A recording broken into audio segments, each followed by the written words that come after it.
Fantastic. It's a yearly or bit close enough catch up, Mikey, to talk about your work on the music of AEW. But we have a sort of a bit of a sad sort of overtone for this one because it is the Sting's last match is coming up, and obviously you've just released the Sting Errors EP. So we're going to talk a little bit about that. But first, I want to kind of get your thoughts as we head into Sunday, March 3rd. From a fan perspective, from an emotional perspective, Sting's last match, how are you feeling? First of all, it's good to see you again, man. It's always a pleasure to get together and kind of reconvene after a little bit of time and just kind of reflect on the previous year, stuff like that. But definitely mixed emotions going into Sting's last match. And a lot of times in the midst of everything that we're working on, you kind of go through the motions of the weekly work week, and it doesn't start to kind of hit until we're there. So Yeah. those feelings, that the emotion is starting to come out now, and I'm sure it's a lot deeper for others that are there, that work with him every single week and that see him on a weekly basis and that have become really close with him, and even his longtime friends and partners and confidants and things like that. This is a culmination. You don't really see this a lot in professional wrestling, where there's a build up to a send off, and we know that this is going to happen. It's going to be a big deal, and just taking time to reflect over what Sting has meant to all of us, not just as fans and as little Stingers, people that have followed him from their childhood up to now, but now as a peer, a coworker, a friend, and someone you look up to. In some instances, he's a mentor to others, and maybe he doesn't really have the true. It hasn't really hit him the impact that he's had, but if it hasn't, it will by next Sunday.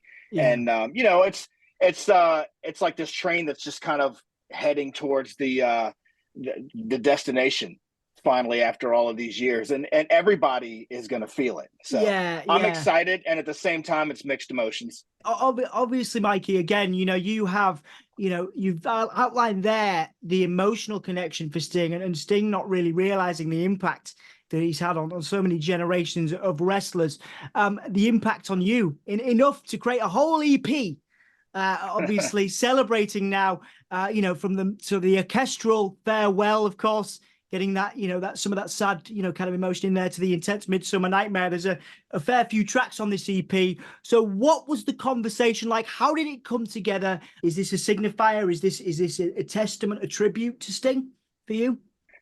Absolutely. So I always like to tell stories that kind of complements what we're doing on screen and what we're doing with our talent.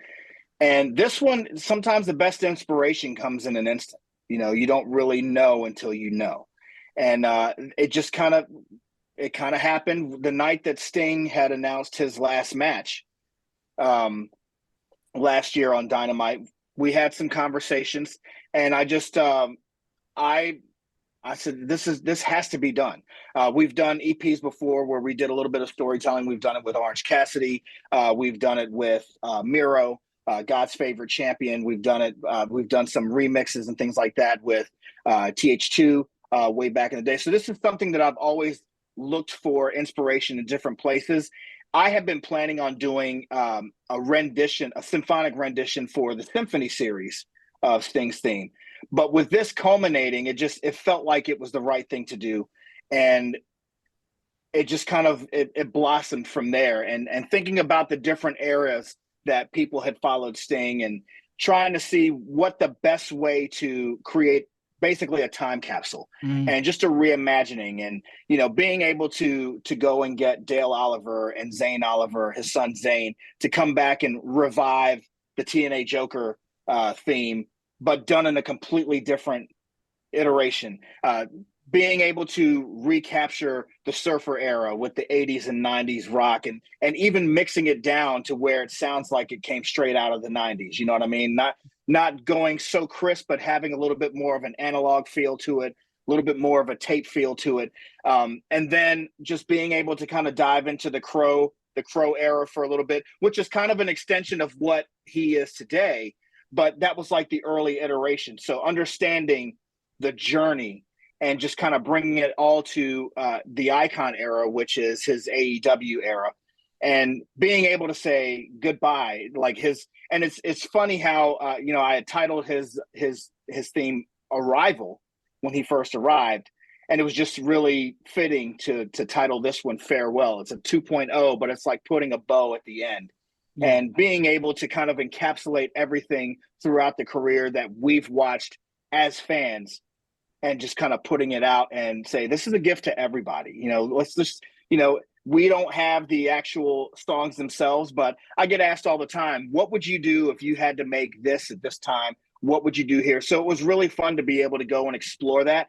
And people understood what we were trying to do when we put this out, and they get it. And they get those feelings, the nostalgia that hits them in those moments. And it takes you back to remembering what you were doing when he was wrestling at those times, and you were watching him on those shows in those specific time periods. So lots of fun there. I've been going back to the Crow era. It's so cool what you've been able to, create musically for people. And again, a time capsule and a soundtrack, not just for Revolution, not just for now, but for years to come, and people to remember this time, which is, a legacy, which you and I have talked about before, which we'll touch on at the end. But I do want to talk about, just take me back to Arrival. Take me back to the when that done, when it hits. That was an iconic debut. People still talk about Sting's debut. Can you take me back? Now we're reaching the end. What was it like to create that, to see it come to fruition in such a beautiful way? Sting debuting in AEW will go down as an all-time wrestling moment, I believe. So take me back there. What was that like for you? Because you've created an all-time wrestling theme there that, again, people will listen to for many, many years to come. That's my personal opinion. Well, thank you for that. And I kind of feel a connection to it as well. 2020, there was a lot going on. I have been doing wrestling music and creating theme music professionally for about a decade before I joined AEW. And between May of 2019 leading up to December of 2020, I was still trying to figure out my way. For me, it felt like I was starting over again when I joined the company. I was completely starting over, because you're not just making entrance themes. Now you're writing for TV. Now you're writing for story. Now you have to step up your production time. Now you have to increase your sound palette, so to speak. You have to make different decisions on what sounds you're using to create different auras and different presentations. And you got to do it on a weekly basis, and you got to do it quickly. And I was still in the mode of kind of second guessing, a little bit of imposter syndrome.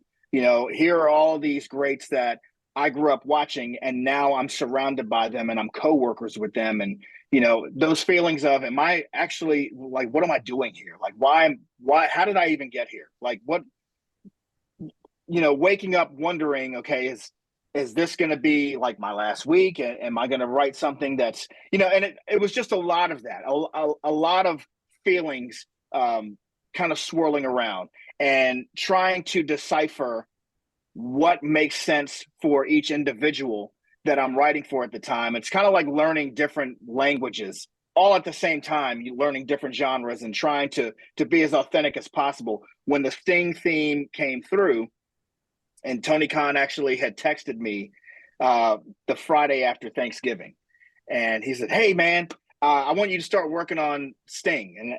And typically I don't get that much time. And originally I was told that he was going to debut like maybe the second or third week of December, and it ended up getting bumped up. So I spent the weekend kind of panicking. That particular weekend panicking as, okay, this is Sting. Like, what am I going to do? And Tony was very adamant that he wanted to have something that kind of captured the Crow era.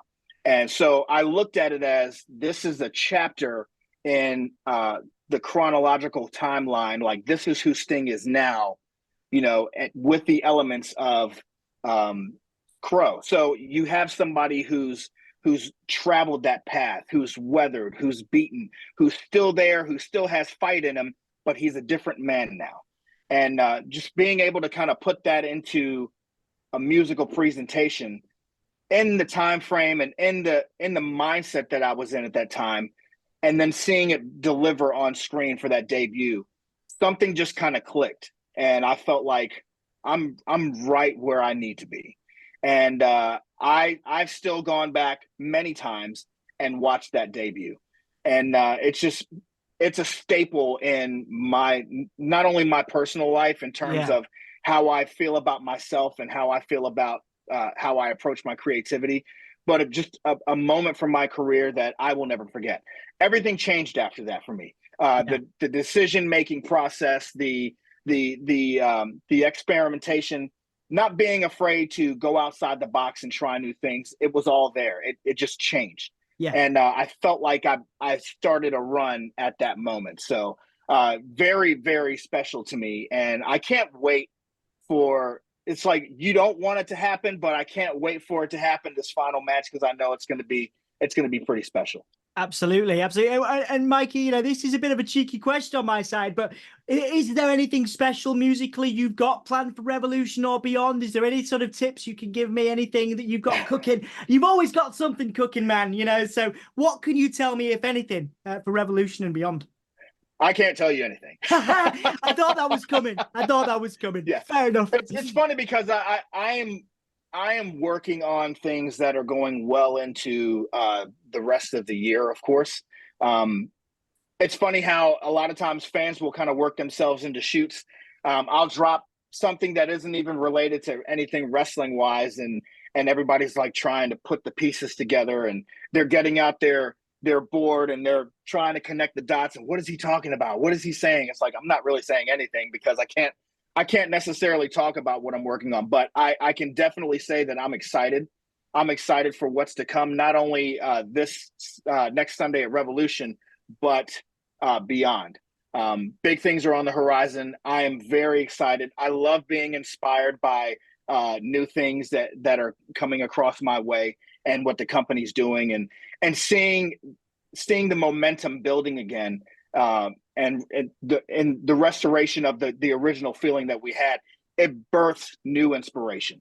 Yeah. And I could not be more excited. I can tell you that we are working on some side projects. We have our second volume of Who We Are, the Who We Are album that we released in 2022. Volume 2 has been ready. We're going to be dropping that at the end of March. I'm actually working on a couple of different projects as well. Hater Rave 2 is going to be dropping in the summer. We're going to be exploring different electronic genres within the rave itself that weren't touched on in the first one. And we're going to be including different themes that weren't touched on in the first one as well. I'm working on An Evening with RJ City will be the next EP that comes out. So we're going to do some kind of jazzy renditions of some of the AEW themes, and RJ is going to put his spin on them. So wonderful. I'm excited about that. So, and we're doing a follow-up to 8-Bit Mayhem. We're calling it 16-Bit Chaos. So I'm working on all of these things are in the fire, and they're back in play. And you're going to see a lot culminate heading into the summer and then into the fall as well. Also, there's another symphony series on tap as well. So it's you're a machine. You're a machine, Mikey. Just constant. And I just want to squeeze a couple more in before we finish up. You know, you talked about that imposter syndrome that you suffered when you first came in, and you know we've talked quite a lot about motivation and advice in previous chats. As someone that has now created themes for Ric Flair, Adam Cole, you know, again the Sting stuff. Can you tell me that imposter syndrome doesn't happen for you anymore? Do you ever get those moments? You know, given what you've achieved, you've been vocal in other interviews about about your work and about being able to create music for these legends. So do you still get that imposter syndrome, or is it completely gone now? Because you seem very confident to me. You still get those feelings. It's rare. It's more now of just peace. I have peace about it. I have peace about what I'm working on, and I'm not afraid to try new things and take them to the team and see what they think about it. It's no more nail biting. It's like, okay, now we're working. So you go from the nervous feeling to just pushing forward. And it happens. As creatives, it's really tough because, and this is for everybody. Anybody that I've ever spoken to feels this way. When you pour your emotion into creating work, there's a lull afterwards where creatives are very vulnerable to outside things, and it can be things that your mind kind of plays tricks on you. And there's small moments, maybe when you're by yourself or late at night, or you're getting ready to go to sleep, or after a giant project is done. It does happen. You just have to continue to push on to the next day, and know that what you're doing is the right thing. And it always helps to have, it always helps to have a partner by my side. Of course, Mrs. Rukus is my number one. She always will be. And she's the first one to tell me when something sucks, and she's the first one to tell me when something is great. And she pulls no punches, And I'm like, sometimes I'm like, damn, bro, like, but she does it out of love, and we have a good time. We pick with each other back and forth, but I mean, it's still there. It happens from time to time, but it's just natural. We're all humans. We all have emotions, and sometimes after pouring yourself into a project, you're kind of like left.